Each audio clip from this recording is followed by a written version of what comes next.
Olá, buenas noches. Yo y mi grupo vamos hablar hoy sobre vasculopatia hipertensiva. Para empezar, vou apresentar mi grupo. Mi grupo é composto por Bruna Neves, Fagno Coutinho, Loise Almeida, que sou eu, Samara Matos e Victor Portela. Bueno, vou falar um pouco sobre definição de la valvulopatia hipertensiva. Antes disso, né, é muito importante lembrar que a hipertensão é uma das principais enfermidades em seres humanos a nível geral e em todo mundo causa de 7 a 6 milhões de falecimentos ao ano, ou seja, 13 a 15% da população. E generalmente a hipertensão duplica muito o risco de enfermidades cardiovasculares, que inclui cardiopatia coronária, insuficiência congestiva cardíaca, enfermidade cerebrovascular, insuficiência renal, arteriopatia periférica. E isso também é associado a fatores de risco que vai incrementar a carga total dessa enfermidade. Em uma esfera clínica, né, nós outros podemos definir a hipertensão como o nível de pressão arterial em qual o tratamento se empreenda, diminui a cifra de morbilidade e mortalidade por pressão arterial. E os critérios clínicos atuais para definir a hipertensão arterial, né, seria durante 12 ou mais visitas extra-hospitalares. E uma classificação recente, né, recomenda critérios para definir o que é pressão normal, o que é pré-hipertensão, o que é hipertensão de etapa 1 e 2, hipertensão sistólica aislada, que é uma situação frequente nos ancianos. E acá, né, nós outros temos uma tábua, né, onde tem uma classificação da pressão arterial, onde podemos classificar em normal, pré-hipertensão, hipertensão de etapa 1, hipertensão em etapa 2, hipertensão sistólica isolada, onde acá temos os valores, né, da sistólica e da diastólica. Podemos mirar que uma pressão normal seria 120, né, milímetros de mercúrio por 80, e uma hipertensão sistólica isolada seria maior, né, que 140 milímetros de mercúrio por 190, por 90, perdão, a diastólica, milímetros de mercúrio. E ademais disso, também, né, os ninhos e adolescentes definem a hipertensão arterial, né, como a pressão sistólica, ou a diastólica, ou ambas, que sempre estão arriba do percentil 95, correspondente à idade, gênero e talha. E as tensões entre os percentis é de 90 a 95, que são os pré-hipertensos. E também constituem uma indicação para empreender intervenções. Ademais disso, desde lá a perspectiva, né, epidemiológica, não existe uma cifra clara de pressão arterial que sirva para definir de fato o que é a pressão arterial. E nos adultos existe um risco, né, contínuo, que cada vez é mais frequente, cada vez é maior, na enfermidade cardiovascular, como a apoplejia e nefropatia, de um a outros extremos da tensão sistólica e diastólica.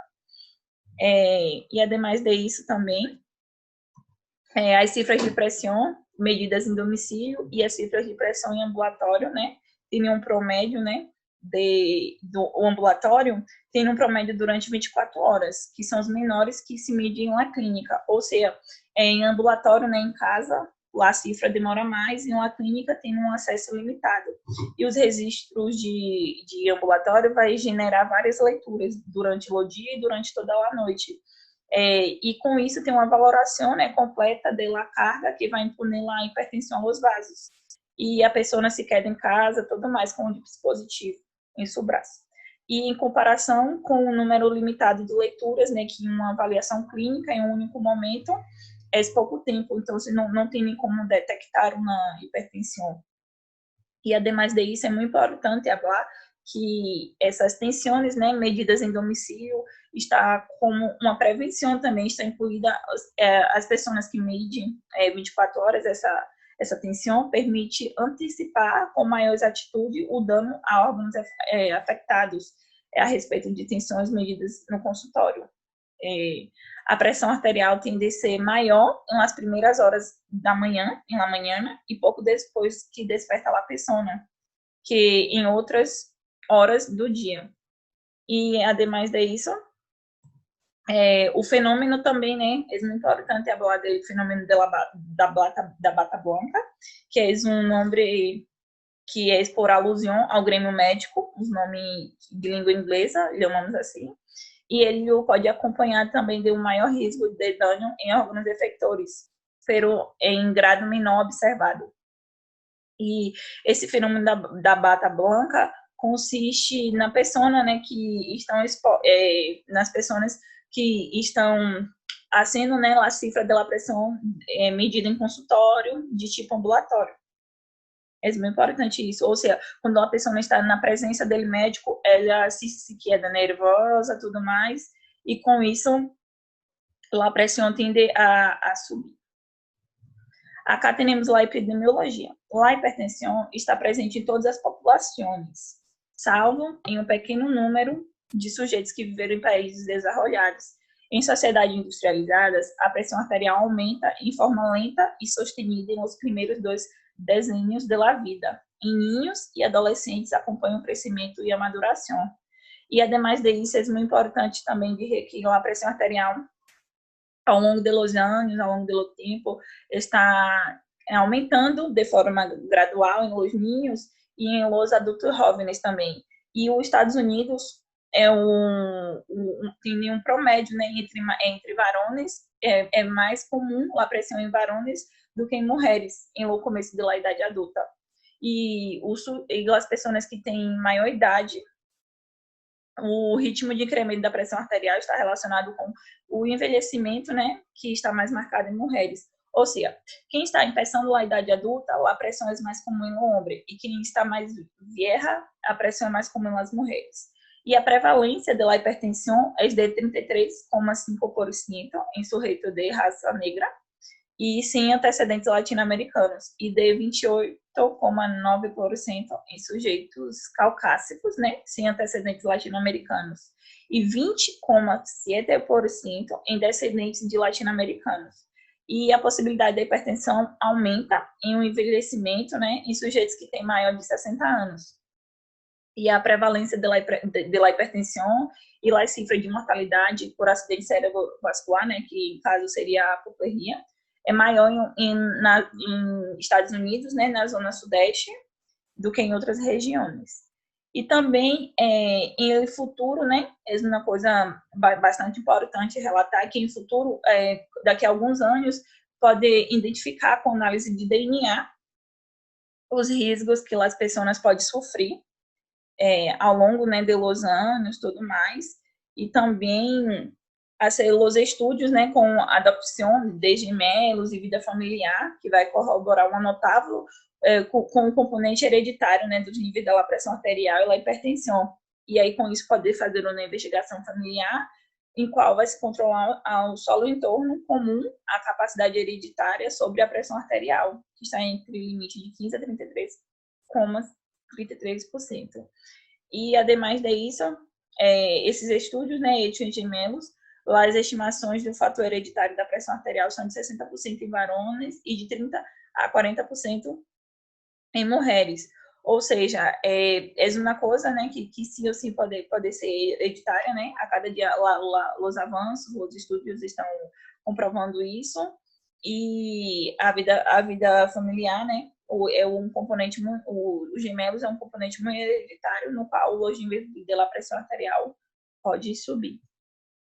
E os estadunidenses, né, de raça negra, incremento da pressão arterial surge em feita mais temprana, suele ser mais intenso e causa taxas mais altas de mortalidade e morbilidade por apoplegia, hipertrofia do ventrículo esquerdo e nefropatia terminal. E também a obesidade e o sobrepeso vai constituir fatores importantes, independentes de sofrer riscos de hipertensão, né, principalmente as populações que têm prevalência, né, com sódio, né, com cloreto de sódio, os alimentos, a maneira que vai manusear os alimentos, tudo mais, a quantidade de sal, né, que ingerem nas comidas, tudo mais, tudo isso são fatores epidemiológicos que podem contribuir para uma vasculopatia hipertensiva. E também, né, como eu falei, os estudos da adopção de gemelos e a vida familiar, né, que é muito importante isso. E a hipertensão arterial antes dos 55 anos se observa com a frequência 3,8 vezes maior em pessoas com antecedente familiar positivo de hipertensão.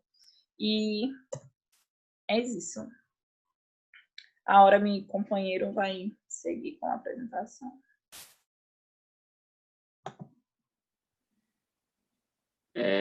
Bueno, mi nombre es Fagner Melo Coutinho e vou dar continuação na apresentação. Em relação à genética, com a vasculopatia hipertensiva, todavia não há estudos que comprovam uma relação, uma causa específica genética que pode estar desenvolvendo a vasculopatia hipertensiva. Pero há estudos que apontam que há uma relação na causa com o gene que codifica os receptores de AT1, de aldosterona sintase, de péptidos natriurético auricular e dos receptores adrenérgicos beta-2. E também uma nefropatia hipertensiva de causa genética também poderia estar ocasionando a vasculopatia hipertensiva por ativação de lei angiotensina-aldosterona. E, bueno,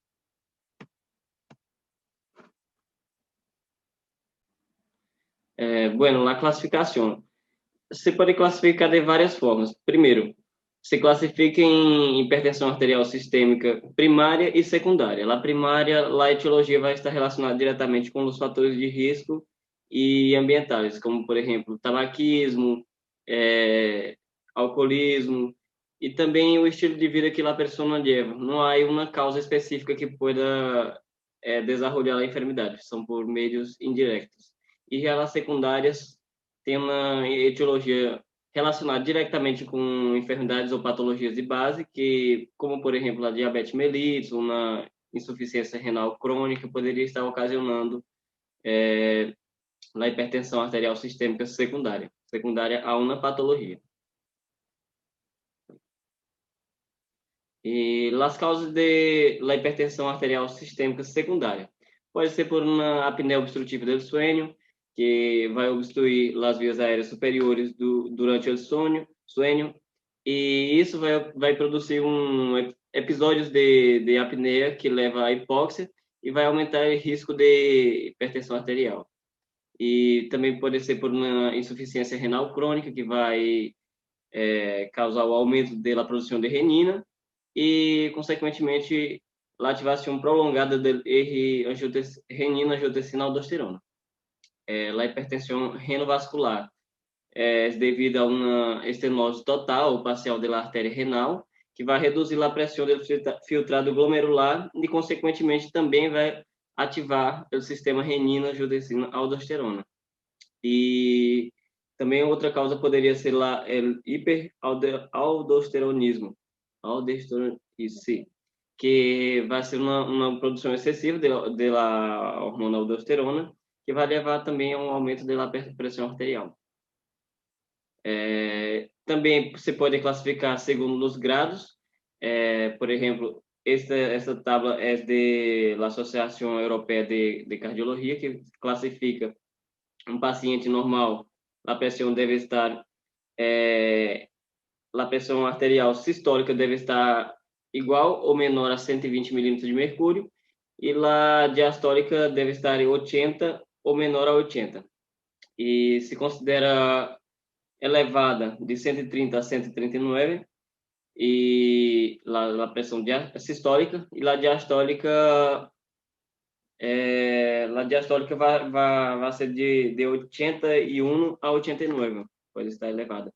E já classificando como um grado 1, seria a pressão sistólica de 140 a 159 e a pressão diastólica de 90 a 99. E já a pressão em el grado 2, a pressão sistólica vai estar de 160 a 179 e a diastólica de 100 a 109 milímetros de mercúrio. E em el grado 3, que é o mais complicado, o paciente vai estar com uma pressão sistólica de 180 ou igual a 180, igual ou maior a 180, e a diastólica igual ou maior a 110.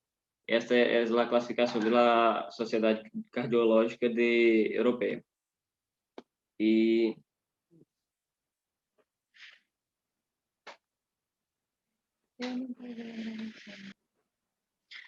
dando continuidade, Yo, Samara Mascuel, voy a hablar de la fisiopatología. En la fisiopatología tiene el sistema renina-angiotensina-aldosterona, donde cuando hay una hipoperfusión o un descenso del sodio en la torrente, as células histoglomerulares vão ativar a prorenina e vai liberar renina para que vai ir ao hígado e vai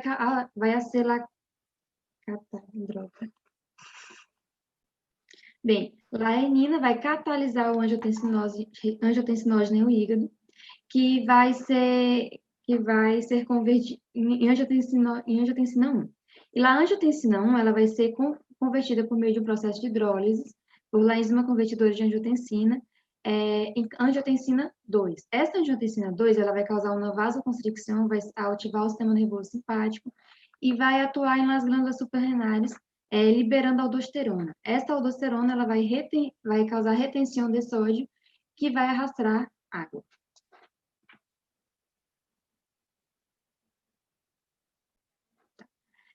Dentro da fisiopatologia, também temos o volume intravascular. Quando ocorre um aumento de cloruro de sódio em la torrente, por aumento da ingesta, ou por o rinão não conseguir mais eliminar, vai haver sinais em la neurohipófise que vai liberar a DHAT, que vai aumentar a ingesta de água, por consequência, aumentar a volêmia e aumentar o gasto cardíaco. Com isso, há a elevação da pressão arterial. Com o passar do tempo, quando ocorre o aumento da pressão da resistência vascular periférica, o gasto cardíaco vai se normalizar. E, ademais, a ingesta do sódio sem o cloruro tem uma afetação na pressão arterial mínima ou quase nula. Sistema nervoso simpático.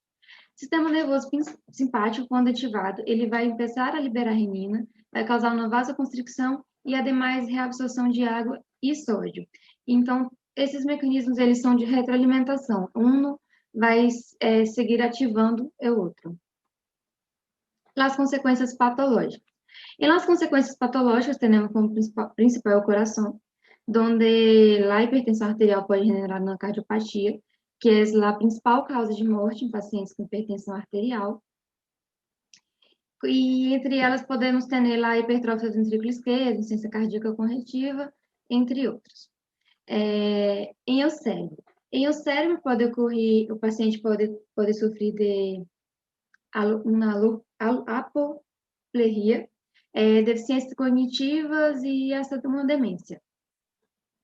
Em los rinones, pode ocorrer tanto a nefropatia generar a hipertensão arterial, devido a quando o rinão deixa de excretar o sódio, aumenta a concentração de sódio na corrente sanguínea, ou quando libera muita renina, ou por uma ativação do sistema nervoso simpático, que a aldosterona a angiotensina 2 vai ativar. Em las artérias periféricas, vai ocorrer em las hipertensões de largo prazo, enfermidades arterioscleróticas. Olá, meu nome é Bruna Catiúcio Costa Neves. Eu vou dar continuidade acá, falando de sua clínica. Em la clínica, o aumento repentino da PA, que é 180 por 120, e se considera que a pessoa já está em um estágio avançado de sua hipertensão. E também, na questão da investigação, quando a PA chega de 140 a 90, já tem que ter critério de investigação. Quais que são as clínicas de uma PA elevada? Geralmente é cefaleia, mareios, sangrado nasal. Quando está em um estágio grave, que é acima ou igual a 180 por 120, ocorre dísnea, dor em peito, coma e incluso morte. E também pode estar afetando os órgãos de Ana, que pode estar afetando a visão, o aparelho vascular, o óptico e também no cerebral.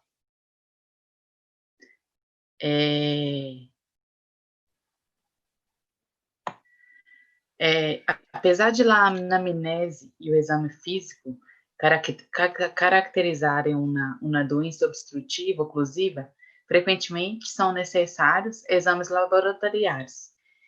Eu coloquei acá em relação aos exames em órgãos. E nos rinhões, tinha uma anamnese, o microscópio de urina, uma excreção de albumina, um BUM, que é o sérico, e a creatinina sérica, ou ambos.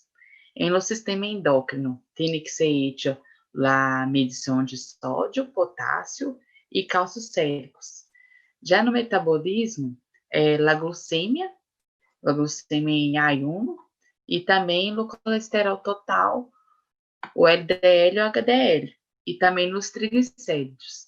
Já em los outros complementares, como o eletrocardiograma, a radiografia de tórax, e também o Doppler contínuo, a ecografia e ainda o ultrassom colorido, que é um ultrassom Doppler que permite fornecer informações cada vez mais precisas sobre geometria das lesões, a estrutura física da parede arterial. E também o ecodoppler, uma ultrassonografia, é o mais utilizado por ser um método não invasivo. Buenas noches. Vamos falar agora em dar seguimento à prevenção. A prática de estilo ou modo de vida que influi positivamente em la pressão arterial tem transcendência em la prevenção e el tratamento da hipertensão. A curto prazo, se ha demonstrado que a diminuição do consumo de cloruro de sódio em los alimentos evita a aparição de hipertensão. Pero para ter um bom controle, há que ter um maior consumo de potássio, a moderação do consumo de álcool, que não se pode beber muito álcool, e tem que ter um perfil alimentar global sano.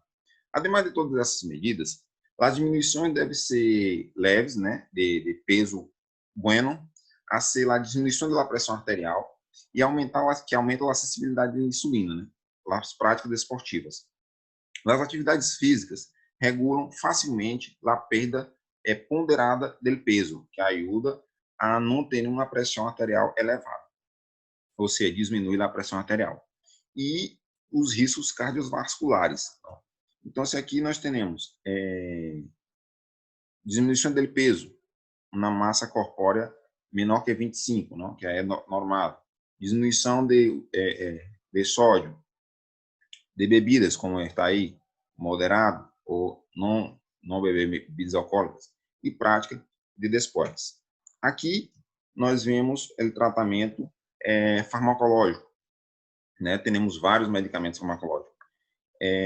A farmacoterapia é recomendável em pessoas com tensão arterial maior a 140 a 90 milímetros de mercúrio.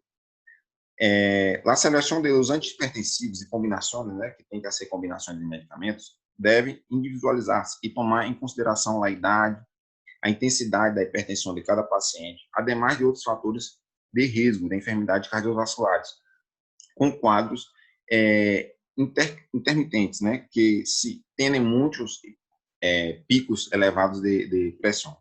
Outras considerações também seria a respeito de outros medicamentos que se o paciente utiliza ou não. E efeitos adversos, frequência das doses que é tomada do paciente. Aí na tabela miramos os medicamentos que utilizam, né, os médicos em seus pacientes, como diuréticos, beta-bloqueadores, alfa-antagonistas, e aqui eu vou falar um pouco dos diuréticos. É administrado em doses pequenas, né, suele utilizar solo em combinações com outros antihipertensivos, né.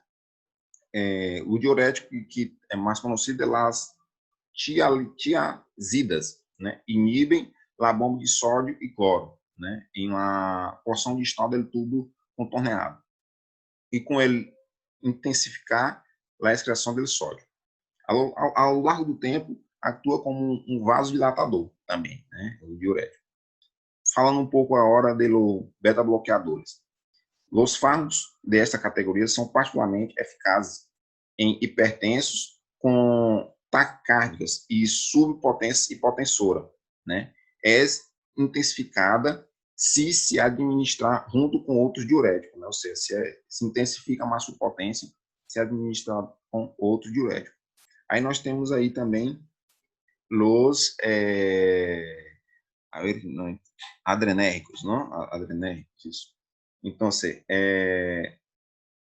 que são antagonistas seletivos, né, de receptores adrenérgicos alfa, a nível do postsinápticos, né, diminui a pressão arterial ao aminorar a resistência vascular periférica, ou seja, melhora também a resistência vascular do paciente. Aí nós temos os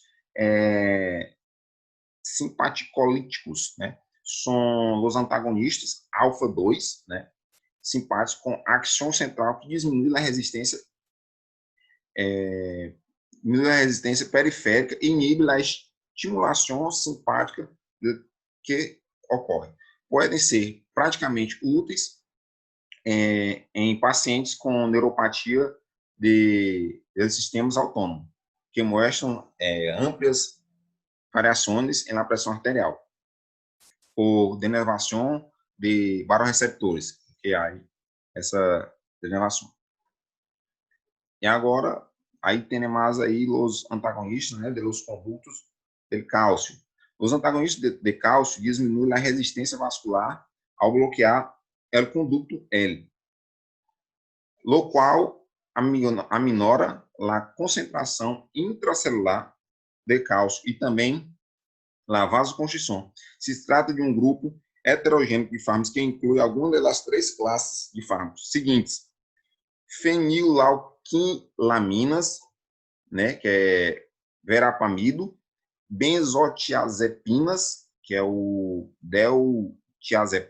deltiazem, né, e dihidropiridinas, né, que são produtos similares a nifedipina. E aí nós vamos ter também os vasodilatadores diretos. São compostos que esta categoria diminui a resistência periférica e de maneira concomitante, né, ativa mecanismos que diferem na pressão arterial, em particular o sistema nervoso simpático. O sistema renina-angiotensina-aldosterona, que nossa amiga já falou como é que ocasiona, né? E tem relação com o sódio. E de aí, são esses medicamentos, né, do tratamento farmacológico. E muitas graças.